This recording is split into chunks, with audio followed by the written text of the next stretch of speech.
Hello, welcome to the fourth episode of Interface, a series of videos on mystics of South India. Here I am narrating my own experiences, my own interactions, and my own conclusions on these mystics. I am neither a firm believer nor an agnostic. I am a seeker by passion and a journalist by profession. This episode, I am narrating my experience or my encounters with Poonthura Swami, a mystic who lived at the fisher village of Poonthura on the suburbs of Thiruvananthapuram city. Poonthura has been in news in 1990s for the communal riots that happened there. This village is inhabited by Hindu and Muslim fishermen, and there used to be a series of clashes between two groups there in early and mid 90s. I visited the mystic named as Poonthura Swami during those turbulent days when I was a student at Thiruvananthapuram. Poonthura Swami or Poonthura Siddha has been well known all over, not only in Thiruvananthapuram but in other parts of Kerala also.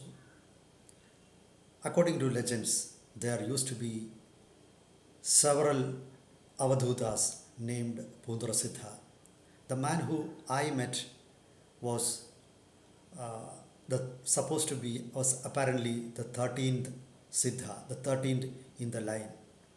So it was said that his real name, his during the Purvasrama, that is, before he became a mystic, was Madhusudan Pillai to be exactly. He was a village officer, and it was said that he, after right from his childhood days, he was interested in mysticism and spirituality, and he used to frequent Hindu as well as Muslim Sufis at his native place in Kanyakumari district in Tamil Nadu bordering Kerala. Then I have read somewhere that after during the funeral, after the funeral rites of his father, the normal practice in India is to deposit the remains after cremation in ocean. So after abandoning or depositing the remains of his father's body in the ocean, he disappeared, and he reappeared after a few years at Patnabhapuram, that is also in Kanyakumari district in Tamil Nadu, and later he shifted to Poonthura, where there had been another mystic, and after the disappearance of the 12th mystic, Poonthura Swami or Madhusoodana Swamy became the Poonthura Swami. So that is a brief history of Poonthura Swami. I met him in 1992 when I was doing my PG course. I had heard a lot about Poonthura Swami, so I wanted to see him, but I didn't know much about Thiruvananthapuram. I am a native of Alappuzha district. I had gone to Thiruvananthapuram for studies. Then I had a friend named Hanifa, who's a hawker near the KSRTC Central Bus Stand in Thiruvananthapuram at Tambanur. So I told Hanifa about my wish. He agreed to accompany me, because there is another reason for seeking the help of Hanifa, because that area at that point of time was known to be very tense, and it was better that this guy who lived near Poonthura was in my company, so I thought that will ensure my safety also. But unfortunately, Hanifa also didn't have much knowledge about or whereabouts of Swami. But he promised to find the exact location. So one day, we knew that he was sitting somewhere along the beach. So everybody knew about Shankamugam beach, which is a popular destination. So one holiday, I think that was a Sunday, we went to the Shankamugam beach. We thought we could ask somebody about the whereabouts of Swami and walk to that place along the beach. So, quite an adventurous trip we planned. But when we reached Shankamugam, we realized that nobody knew where Poonthura Swami was sitting. We had an idea of the location of Poonthura, which was lying towards south of Shankamugam. So we walked towards the south. But after walking quite a long distance, we realized that the exact location was far away. We couldn't find anybody along the beach. So, but we kept on walking forward. Soon we reached an estuary. Immediately we were surrounded by a few people, and the situation was not very good, because those people were bootleggers and illicit liquor brewers. They thought that we were either a police team or some informers searching for them. So we convinced them that we are neither policemen nor informers. We are actually seekers who are trying to meet Poonthura Swami. Then they knew the location of Poonthura Swami. So that is an irony, because we were told about the location by a few bootleggers. They said, we will help you to cross the estuary, and they transported us to the other side. And there was a small shop there. A lady was sitting there. We saw the photo of Poonthura Swami there, and Mata Avadhoothas also. So we asked the lady, and she told us to wait there. She said it is difficult to reach there on foot. Rather, it is better for you to stay here, and a bus will come and you can go by the bus and reach there and get down at the final stop. So that was something, a blessing. We got into the bus, and when the bus reached the final destination, we got out. We asked the people at the bus station. They said, Swami is sitting behind there was a temple there. Swami is sitting behind the temple. So you walk towards there. It is nearby. As we reached there, the situation we found was eerie, because more than 5 people who seemed to be unhinged or mentally challenged were roaming around, and they started laughing at us. It was as if, why do you come here, for what purpose? Something like that. We felt like that perhaps.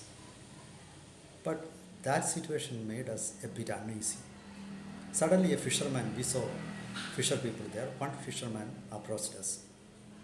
He questioned us why we were there. Such things happen in India. People are very curious. We told them that we came here to meet Swami. Oh, is that so? He said yes. And he asked for 10 rupees. So I was a bit annoyed.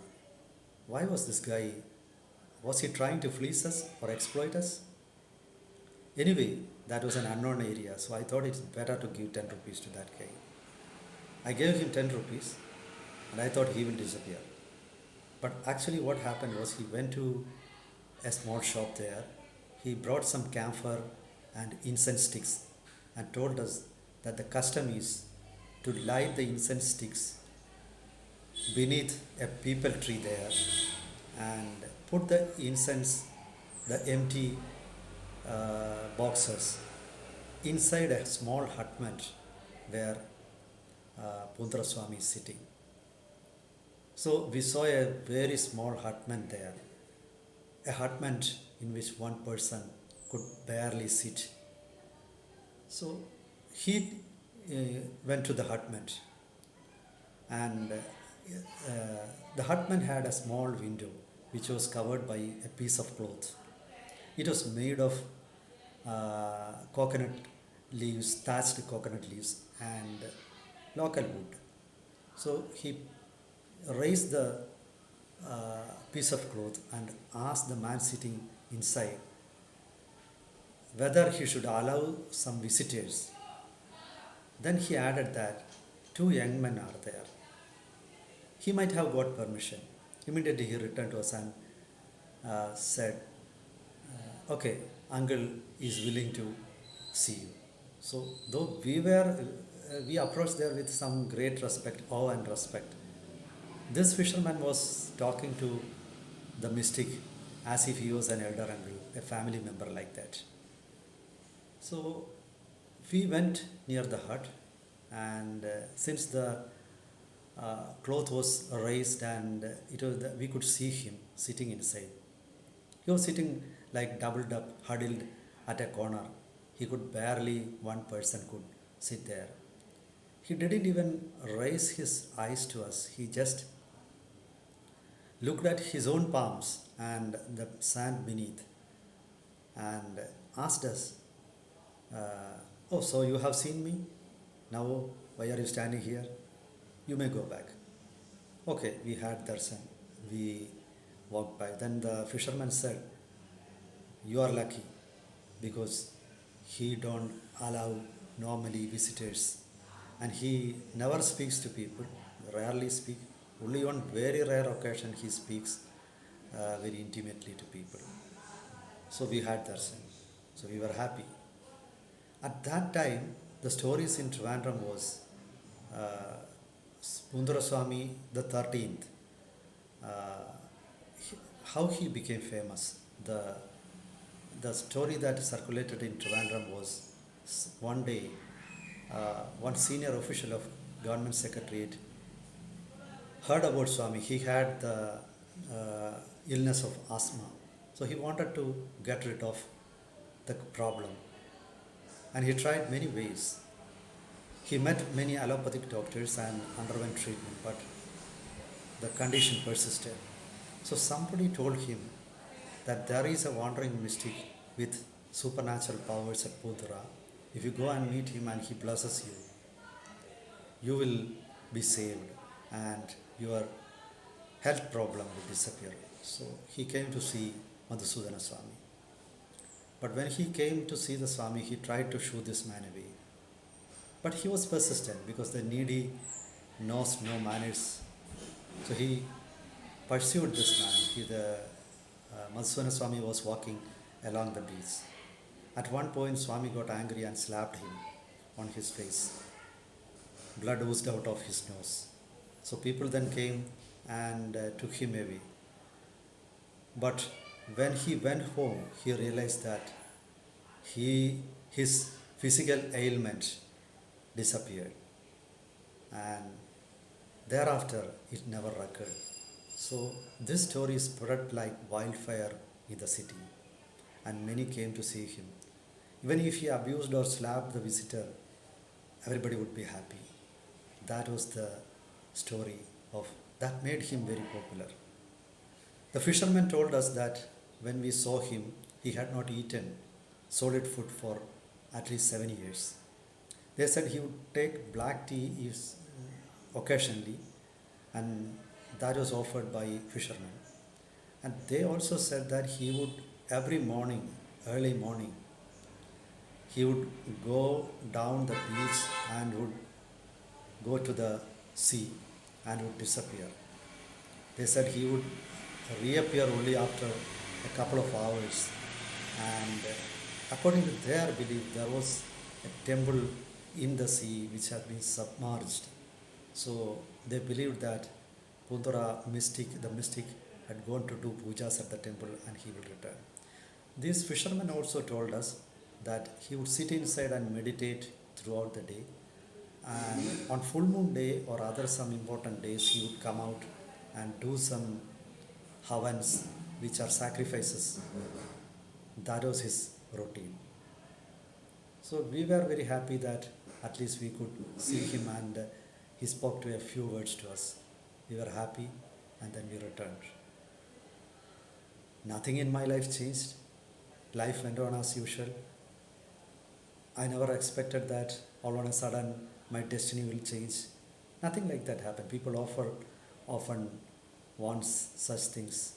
But anyway, that was quite an experience. That was a wonderful experience. And we always thought that this man was not a fraud, because he never accepted any gifts from visitors, nor he wanted fame or anything like that. He was there pursuing his own spiritual progress, and but still people would not leave him alone, and they rushed to him, they crowded before him. Everybody wanted that, thought that his blessings would ensure material prosperity to him, to them. So that is the story of Poonthura Swami. Thank you for listening to me, and see you with another episode. Till then, goodbye. Namaskara.